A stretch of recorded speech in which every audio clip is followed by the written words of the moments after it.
Okay, તો આજનો જે લેક્ચર છે એ એમસીક્યુ સિરીઝ માટેનો છે. એગ્રીકલ્ચર આસિસ્ટન્ટની જે ભરતી હતી એના માટે પણ આપણે એમસીક્યુ સિરીઝ છે એ ચલાવેલી. 14 જેટલી એમસીક્યુ સિરીઝ છે એ મૂકેલી છે.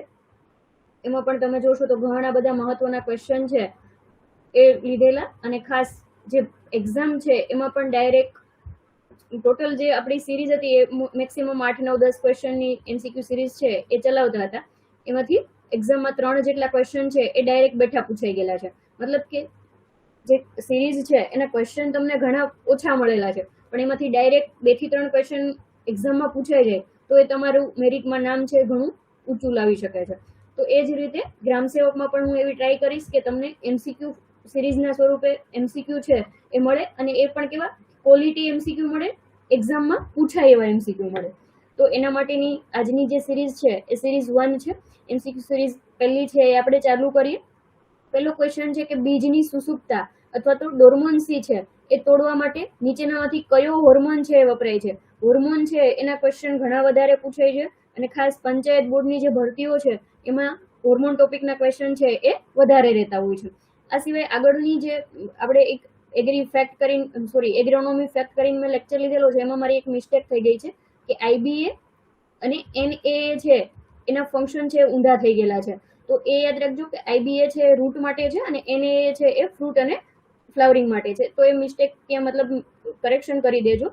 આ જે ક્વેશ્ચન છે કે બીજની સુસુપ્તતા છે એ તોડવા માટે કયો હોર્મોન ઉપયોગમાં લેવાય છે, તો એ છે એ જિબ્રેલિક એસિડ અથવા તો GA3 છે એનો ઉપયોગ છે એ ડોર્મન્સી તોડવા માટે આપણે ઉપયોગમાં લેતા હોઈએ છીએ. મગફળીનો પાક છે એમાં પણ જે ડોર્મન્સીની વેરાયટીઓ અથવા તો સુસુપ્તા અવસ્થા ધરાવતી વેરાયટીઓ છે એમાં જિબ્રેલિક એસિડ અથવા તો GA3 છે.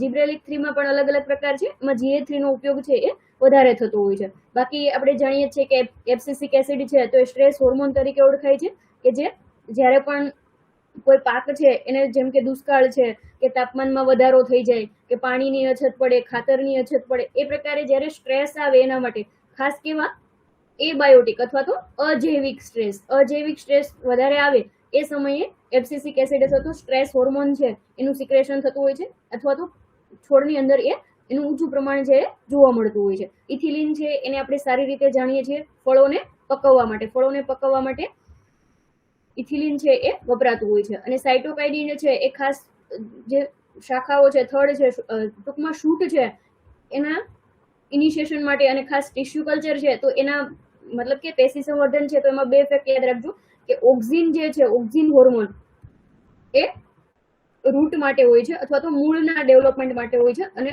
સાયટોકાઇનિન છે એ શૂટ અથવા તો થડ જે છે, થડના ગ્રોથ માટે, થડ વધારવું હોય તો એના માટે થઈ અને સાયટોકાઇનિન હોર્મોન છે એ બંને મતલબ ઓક્સિન છે એ રૂટ માટે છે, સાયટોકાઇનિન છે એ થડ અથવા તો શૂટ માટે છે. અને જો એ બંનેનું પ્રમાણ છે એ જેમ આપણે મીડિયા બનાવીએ એમાં સરખું હોય તો પછી એનાથી શું થાય છે તો કે કેલસ છે એનું ફોર્મેશન થાય છે, કેલસ ફોર્મેશન થાય છે. તો યાદ રાખજો કે કેલસના ફોર્મેશન માટે બંનેનું પ્રમાણ છે એ કેવું હોવું જોઈએ, સરખું હોવું જોઈએ. નેક્સ્ટ ક્વેશ્ચન આપણે જોઈએ. જો કોઈ પાક છે એમાં નરવંધ્યતા અથવા તો નરવંધત્વ વાળા પાક છે અથવા તો છોડ છે એ છોડનો આપણે ઉપયોગ કરીએ, એટલે કે મેલ સ્ટરાઇલ જે છોડ છે એનો જો આપણે ઉપયોગ કરીએ તો એનો મુખ્ય હેતુ શું હશે? શું કામ આપણે જે લાઈન વાત શું છે તો કે જ્યારે પણ આપણે સંકર જાત બનાવતા હોઈએ ત્યારે એની અંદર આપણે નરવંધ્યતા વાળી જાત છે અથવા તો નરવંધ્યતા વાળી લાઈન છે, એક લાઈન છે એ મેલ સ્ટરાઇલ એટલે કે નરવંધત્વ વાળી લઈએ છીએ, અને એક છે એ સારી જાત લઈએ છીએ કે જેનું આપણે સંકરણ કરવાનું હોય છે. તો એમાં નરવંધત્વ વાળી જાત લેવાનું મુખ્ય રીઝન શું છે અથવા તો કારણ શું છે? અહીંયા આપણને ક્લિયર કીધું છે કે મુખ્ય હેતુ શું છે, તો કે પાકની ગુણવત્તા વધારવી ના, પાકની રોગ પ્રતિકારક શક્તિ વધારવી ના, એ બધા કેરેક્ટરો જે છે એ આપણી સારી જે લાઈન છે અથવા તો ફિમેલ લાઈન છે એમાં આપણે સિલેક્ટ કરેલા હોય છે. છોડની ઊંચાઈ ઘટાડવી ના, એ પણ નથી. એ સારા જે કેરેક્ટર છે એ તો આપણી સિલેક્ટેડ લાઈનમાંથી લેવાના છે. જે નરવંધત્વ વાળી લાઈન છે એ આપણે શું કામ લીધી છે તો કે હાઇબ્રિડ બીજ છે એનું ઉત્પાદન છે એ સરળ બનાવવું. શું કામ? જ્યારે પણ આપણે બંને જાત છે એ ફર્ટાઇલ લઈશું તો શું થશે કે ફૂલીકરણ, ગુજરાતીમાં આપણે ઇમાસ્ક્યુલેશન ને ફૂલીકરણ ગામડાની ભાષામાં કહેતા હોય, તો એ જે ફૂલીકરણની પ્રક્રિયા કરીએ છીએ એ થોડી કોસ્ટલી પડી જશે. એની સામે જો નરવંધત્વ વાળી લાઈન આપણે લઈશું તો શું ફાયદો થશે તો કે એ જે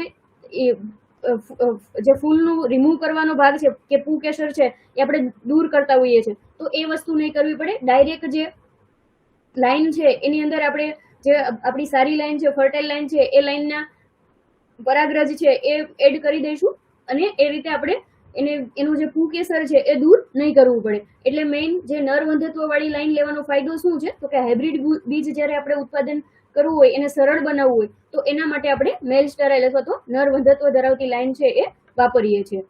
નેક્સ્ટ ક્વેશ્ચન જોઈએ કે જીવાતો છે એ પ્રતિકારક શક્તિ કેમ, એની અંદર પ્રતિકારક શક્તિ છે એ કેમ કેળવાય છે. જેમ કે આપણે કહેતા હોઈએ કે કપાસ છે ખેડૂતો હવે ઓછા વાવવા લાગ્યા છે, કારણ કે જે પિંક બોલવર્મ અથવા તો ગુલાબી ઈયળનો જે પ્રશ્ન સોલ્વ થયેલો હતો એ ફરી પાછો ઉદ્ભવ્યો છે, કારણ કે ગુલાબી ઈયળ છે એ બીટીના જે જીન છે એનાથી રેઝિસ્ટન્ટ થઈ ગઈ છે. એટલે કે શું, તો કે એનામાં એની જે પ્રતિકારક જે શક્તિ છે એ વિકસી ગઈ છે. એટલે કે એ બીટી જીન છે એને હવે ટોલરેટ કરી લે છે. એ જીન એમાં કપાસની અંદર છે જ, પણ ઈયળ છે એને કોઈ અસર થતી નથી. તો આવું જંતુનાશક દવાઓ છે એના કેસમાં પણ થતું હોય છે કે પ્રતિકારક શક્તિ છે એ વિકસી જાય છે. શું કામ, તો કે આપણે જંતુનાશક દવાઓ છે એનો વધુ પડતો ઉપયોગ કરીએ છીએ, એના કારણે આ વસ્તુ છે એ થતી હોય છે કે જીવાતો છે એની અંદર પ્રતિકારક શક્તિ છે એ વિકસી જતી હોય છે. અને એ પછી ખેડૂત છે એ ગમે એટલી જે ઉદાહરણ તરીકે લઈએ કે કોમ્પ્યુટર દવા છે એનો છંટકાવ કરે છે, તો એ ગમે એટલી દવા છાંટશે તો પણ જે જીવાત કે જે ઈયળ છે કે મોલો મચ્છી છે કે ગળો છે એનું નિયંત્રણ છે એ નહીં થઈ શકે. શું કામ, કારણ કે એની પાસે પ્રતિકારક શક્તિ આવી ગઈ છે. તો એવી રીતે બાકીના જે ઓપ્શન છે કે ખાતર છે વધુ આપીએ કે પિયત વધુ આપીએ કે પાક ફેર બદલી ન કરીએ, એને પ્રતિકારક શક્તિ સાથે કંઈ લેવા દેવા નથી. જેમ જેમ આપણે દવાનો વધારે પડતો ઉપયોગ કરશું એમ એમ જીવાતો છે એમાં પ્રતિકારક શક્તિ છે એ વિકસતી જતી હોય છે. નેક્સ્ટ ક્વેશ્ચન જોઈએ કે હવામાન છે એમાં ભેજ વધવાથી નીચેનામાંથી કઈ સમસ્યા છે એ વધવાની શક્યતા સૌથી વધુ થઈ જાય છે, અથવા તો કઈ શક્યતા છે એ વધી જાય છે. તો જેમ જેમ હવામાનમાં ભેજ વધે એમ પાણીની તંગી છે એ નથી થતી. જમીનનું ધોવાણ થાય તો ધોવાણ સાથે ભેજને કંઈ લેવા દેવા નથી. ધોવાણના પરિબળો આપણે ડિટેલમાં જોઈ ગયા છે, પવનથી કેવી રીતે ધોવાણ થાય, પાણીથી કેવી રીતે ધોવાણ થાય. બીજની સુસુપ્તા છે એને પણ ભેજ સાથે કંઈ લેવા દેવા નથી. ઉપરથી જો ભેજ વધશે તો એનો ઉગાવો છે એ સારો થશે, મતલબ કે એની અંકુરણ થવાની ક્ષમતામાં વધારો થશે. જે આપણો કરેક્ટ આન્સર છે એ છે ઓપ્શન બી. ફૂગજન્ય રોગો છે એનો ફેલાવો વધે છે જેમ જેમ હવામાં ભેજ વધે એ રીતે, કારણ કે ફૂગ છે એને ભેજવાળું હવામાન છે એ વધારે માફક આવે છે. તો યાદ રાખજો કે જે હવામાં આવા પ્રકારના લોજિકલ ક્વેશ્ચનો છે એ જ હમણાંના જો તમે પેપર જોશો તો આ પ્રકારનો ટ્રેન્ડ છે ચાલુ થયો છે કે લોજિકલ ક્વેશ્ચન છે એ વધારે પૂછાય છે. ફેક્ટ બેઝ ક્વેશ્ચન હોય છે પણ એની સંખ્યા કેવી હોય છે, ઓછી હોય છે. લોજિક વાળા ક્વેશ્ચન છે એ વધારે પૂછાય છે કે આ શું કામ થાય છે, આમ શું કામ થાય છે, આ પાક અહીંયા કેમ વાવવામાં આવે છે, આ પાક આવી રીતે શું કામ વાવવો જોઈએ. તો એ પ્રકારે લોજિક વાળા ક્વેશ્ચન છે એ રીતે આપણે લોજિકલ શક્તિ છે એ ડેવલપ કરવી પડશે. અને અહીંયા પણ આપણે યાદ રાખવાનું છે કે ફૂગજન્ય રોગોનો ફેલાવો વધારે થાય છે કારણ કે ફૂગને ભેજવાળું હવામાન છે એ વધારે માફક આવે છે, અને જો ભેજ વધશે તો ફૂગજન્ય રોગોનો ફેલાવો વધશે. નેક્સ્ટ ક્વેશ્ચન જોઈએ. જો કોઈ ખેડૂત છે એ પાકની ફેરબદલી ન કરે અને દર વર્ષે એકનો એક જ પાક વાવ્યા કરે તો એની શું અસર આવશે. જેમ મેં કીધું એ રીતે કે આવા લોજિકલ ક્વેશ્ચન છે એ વધારે પૂછે છે. તો જમીનની ફળદ્રુપતા વધશે ના, એ વાત ખોટી છે, કારણ કે એકનો એક પાક આપણે વાવશું તો એ પોષક તત્વોનું શોષણ છે એ કર્યા કરશે અને એને જે જરૂરી પોષક તત્વો છે એ દર વર્ષે સેમ જ હશે. એના લીધેથી એની ફળદ્રુપતા છે એ ઘટતી જશે. બીજું છે રોગ અને જીવાતોનું પ્રમાણ વધશે.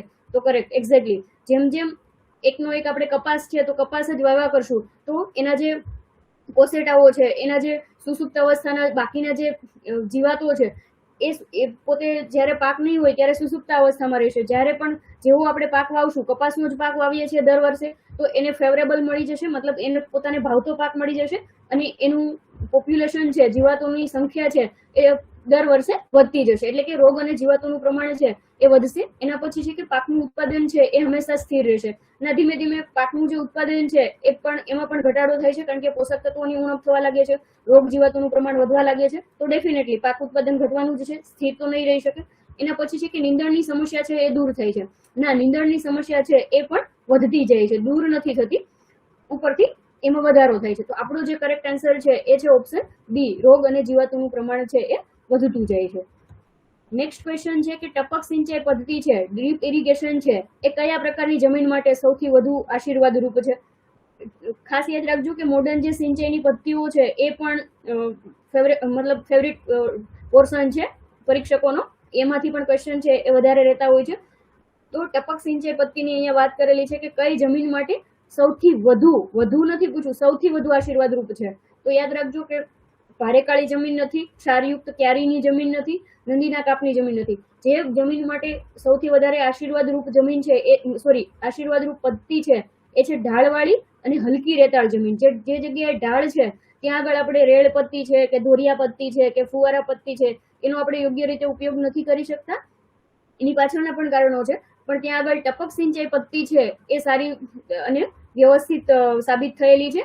અને જે રેતાળ જમીન છે એમાં પણ આપણને ખ્યાલ છે કે પાણીની નિતાર શક્તિ છે એ સૌથી વધારે હોય છે, એની વોટર હોલ્ડિંગ કેપેસિટી છે એ સૌથી ઓછી છે, મતલબ કે પાણી જળવાઈ નથી રહેતું. તો જો આપણે ટપક સિંચાઈથી પાણી આપશું તો એનો જે સમય અને પાણીનું પ્રમાણ નિર્ધારિત કરેલું છે એ રીતે જમીનની અંદર ટીપે ટીપે પાણી છે એ મળ્યા કરશે અને પાક છે એને પાણીનું પ્રમાણ છે એ સારી રીતે મળતું રહેશે. તો ટપક સિંચાઈ પદ્ધતિ છે એ ઢાળવાળી અને હલકી રેતાળ જમીન છે એના માટે સૌથી વધારે આશીર્વાદરૂપ સાબિત થયેલી છે.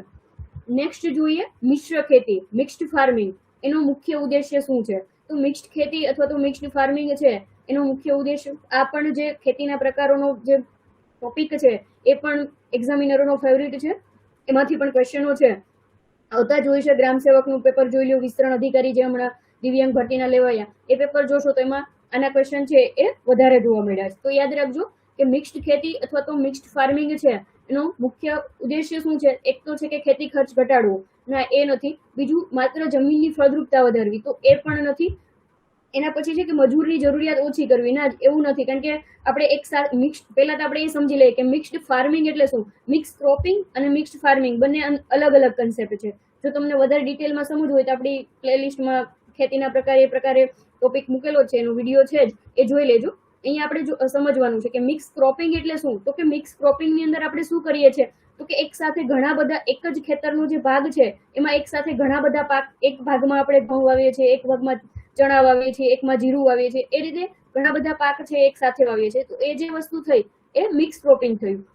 મિક્સ્ડ ફાર્મિંગ એટલે શું? તો કે આપણે ખેતીના પાકો વાવીએ છીએ, મતલબ કે એગ્રીકલ્ચર એગ્રોનોમીની જે પ્રેક્ટિસિસો છે એ આપણે ફોલો કરીએ છીએ. કપાસ વાવીએ છીએ, મગફળી વાવીએ છીએ, બધા પાકો વાવીએ છીએ. સાથે સાથે આપણી પાસે એક જે ખેતરનો ભાગ છે ત્યાં આગળ આપણે પોલ્ટ્રી એટલે કે મરઘાનો ઉછેર કરેલો છે. બીજો જે ભાગ છે, એક બીજો જે ખૂણો છે ત્યાં આગળ આપણે ગાયો ભેંસો રાખીએ છીએ, એટલે કે આપણે પશુપાલન છે એ પણ સાથે અપનાવેલું છે. તો આવી એક જે આપણી પાળી છે અથવા તો વાડ છે ત્યાં આગળ આપણે શાક ને સીસમ ને બધા વૃક્ષો વાવેલા છે. તો એવી રીતે એક સાથે ઘણા બધા એગ્રો ફોરેસ્ટ્રી છે કે પછી ફોરેસ્ટ્રીના વૃક્ષો છે વાવેલા છે, પશુપાલન કરેલું છે, મરઘા પાલન કરેલું છે.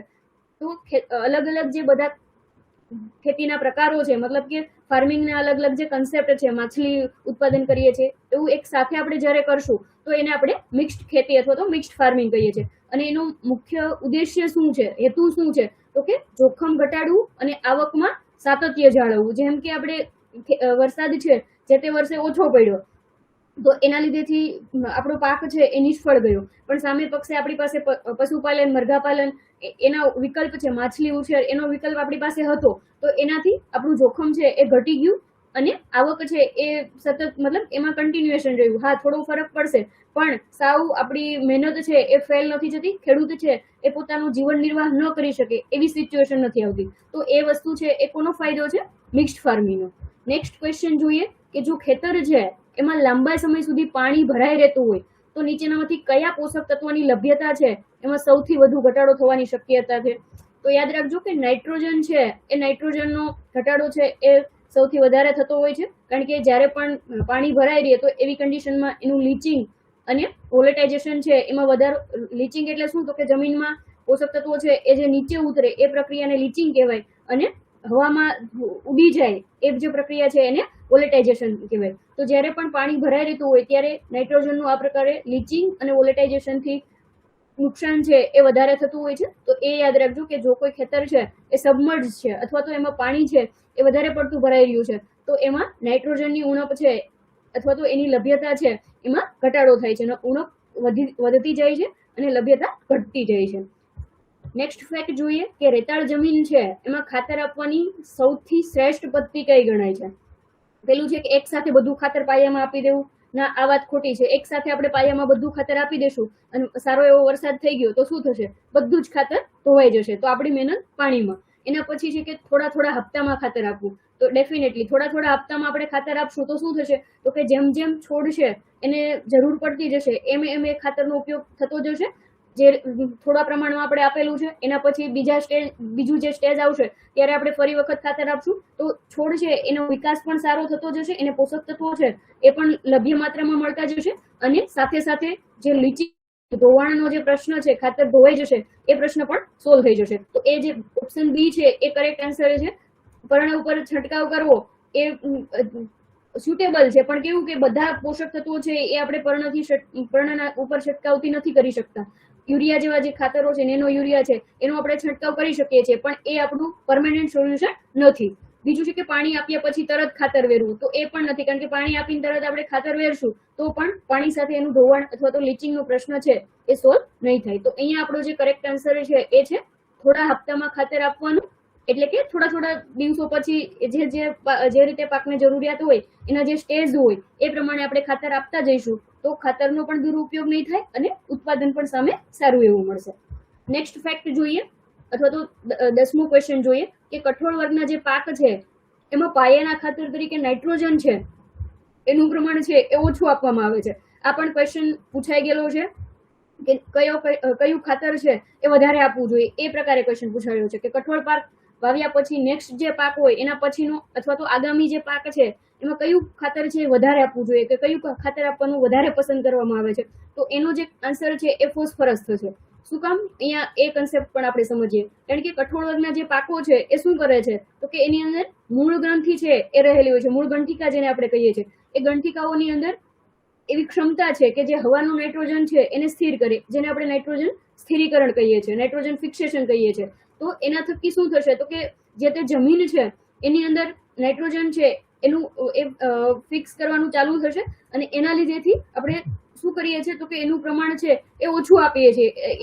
જે તે કઠોળ પાકો છે એમાં નાઇટ્રોજનની જરૂર છે એ ઓછી પડતી હોય છે અન્ય પાકો કરતા. તો આપણો જે કરેક્ટ આન્સર છે એ ઓપ્શન બી થશે. એટલે કે ખાતર નથી જ આપવાનું નાઇટ્રોજનનું એવું નથી. પહેલો ઓપ્શન એ જ કહે છે કે કારણ કે કઠોળ નાઇટ્રોજનની જરૂર હોતી નથી. ના, એ ખોટું છે. કઠોળ પાકોને નાઇટ્રોજનની જરૂર તો છે જ, આપણે ઓછા પ્રમાણમાં આપીએ છીએ કારણ કે એ શું કરે છે તો કે રાઇઝોબિયમ જેવા જે બેક્ટેરિયાઓ છે એની સાથે સહજીવન જીવી અને નાઇટ્રોજનનું ફિક્સેશન કરે છે, જેના લીધે એને ઓછું પ્રમાણ જોઈએ છે નાઇટ્રોજનનું. બીજું છે કે કઠોળ જમીનમાંથી વધુ નાઇટ્રોજન ખેંચી લે છે, એ વાત ખોટી છે. નાઇટ્રોજન આપવાથી કઠોળમાં મૂળ સડી જાય છે, એ વાત પણ ખોટી છે. આપણું જે કરેક્ટ રીઝન છે એ શું છે તો કે એના મૂળની જે ગ્રંથિઓ છે અથવા તો મૂળ ગ્રંથિકાઓ છે એની સાથે બેક્ટેરિયા છે, જીવાણુઓ છે કે જે નાઇટ્રોજન સ્થિર કરવાની ક્ષમતા ધરાવે છે. નેક્સ્ટ ક્વેશ્ચન જોઈએ કે જો છોડના નીચેના અથવા તો જે જૂના પાન છે, બીજા શબ્દોમાં એને આપણે પાકટ પાન પણ કહેતા હોઈએ, તો આ પાકટ પાન છે એ પીળા પડી જતા હોય તો એ કયા તત્વની ઉણપ સૂચવે છે?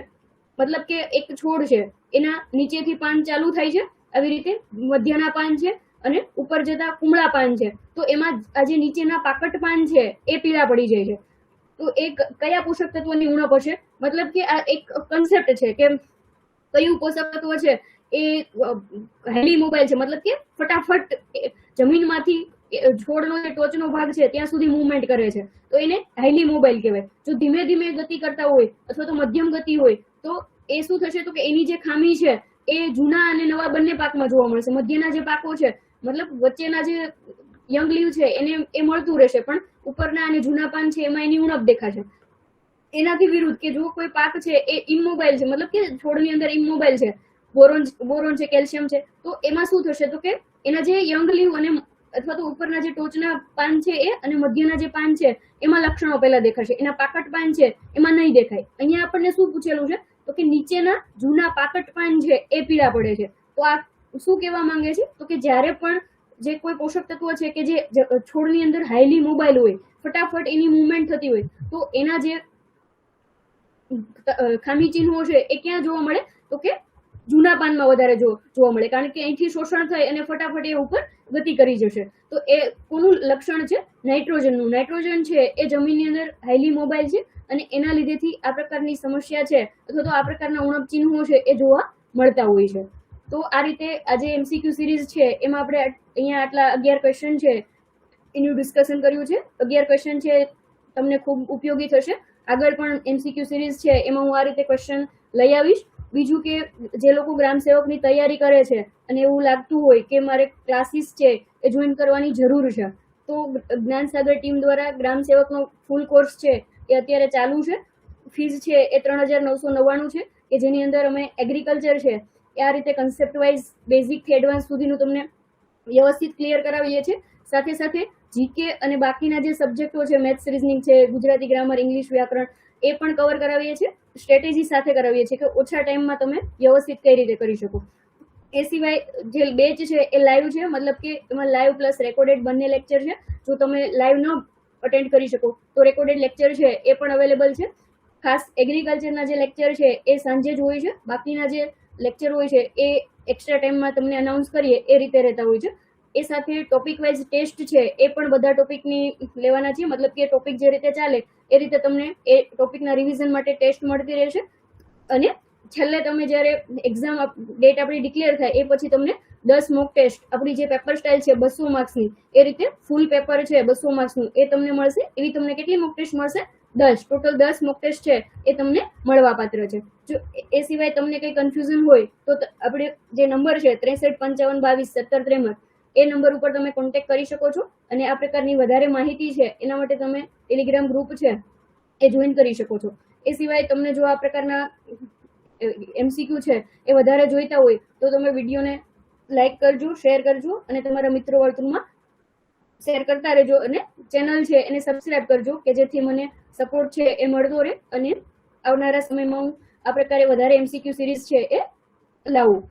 એ સિવાય ઘણા બધા વિદ્યાર્થીઓને કન્ફ્યુઝન હોય છે કે જ્ઞાનસાગર છે એ હમણાં જ ક્લાસ કરાવે છે, તો ના, એવું નથી. એગ્રી આસિસ્ટન્ટની જે બેચ હતી એ પણ અમે એમાં પણ લેક્ચર લીધેલા છે, ત્યારે પણ અમે કોર્સ છે એ લોન્ચ કરેલો છે. ગ્રામ સેવક જે 2022ની બેચ હતી એમાં પણ ઘણા બધા લોકો છે, 37 થી વધારે છોકરાઓ છે એનું સિલેક્શન થયું છે બધી ફિલ્ડમાંથી. બીટેકના લોકો છે, BRS ફિલ્ડમાંથી પણ છે.